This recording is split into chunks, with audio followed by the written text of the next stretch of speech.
මම අද ඔයාලට අරගෙන ආව ටිකක් විශේෂ වීඩියෝ එකක්. ඉතින් මේකෙදි RC plane එකක් 3D aerobatic ආකාරයෙන් fly කරන වීඩියෝ එකක් තමයි ඔයා අද බලන්න යන්නේ. ඊට කලින් කියන්න කැමතියි මගේ Facebook එකට followers ලා 7500ක් වුණා. ඉතින් මට ටිකක් සතුටුයි ඒ ගැන. අපි අද බලමු මේ 3D aerobatic එකේදී basic 3D aerobatic කීපයක් මම අද ඔයාලට පෙන්නනවා. ඒකෙදි knife edge, snap roll, rolling harrier, invert වගේ basic 3D aerobatic ටිකක් මම ඔයාලට අද පෙන්නනවා. ඉතින් මේක හරිම ලස්සනයි, බලන් ඉන්න කෙනෙක් ආසයි. මොකද ඉතින් අර දුරස්ත පාලක ගුවන් යානයක් කරනම් ගහලා එක එක විවිධ හැඩතල වලට ෆ්ලයි කරනකොට බලන් ඉන්න අයට ආසයි. ඉතින් මේ වීඩියෝ එක ටිකක් විශේෂයි. ඕගොල්ලෝ බලන්න. අපි ටික ප්‍රැක්ටිස් කරන ගමන් ඇඩ්වාන්ස් 3D aerobatic වලට යමු. බේසික්ම 3D aerobatic ටිකක් තමයි අද බලන්න යන්නේ. ලස්සනයි වීඩියෝ එක. බලන්න වීඩියෝ එක. වීඩියෝ එක බලනට පට්පට් ගාල මේ RC ප්ලේන් එක ගැන විස්තර ටික මම කියන්න. මේක ඩාන්සින් වින් හොබී ලගේ RC ප්ලේන් එක.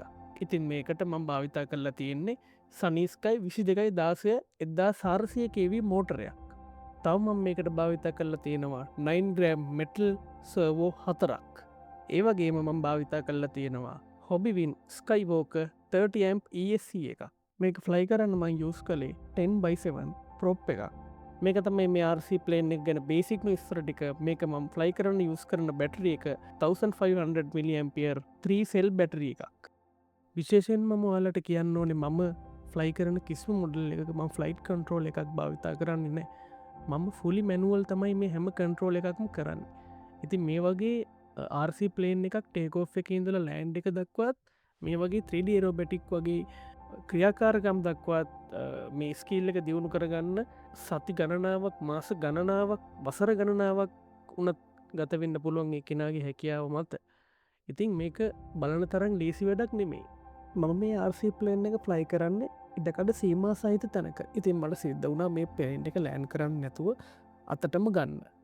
මේක ටිකක් අවදානම් සහිත වැඩක්. මේ ස්ථානයමට පුරුදු නිසා කරගන්න පුළුවන් වුණා. ඉතින් මේ වගේ ලස්සන වීඩියෝ ගොඩක් මම ඉස්සරහට ඔයාලා වෙනුවෙන් අරගෙනනවා.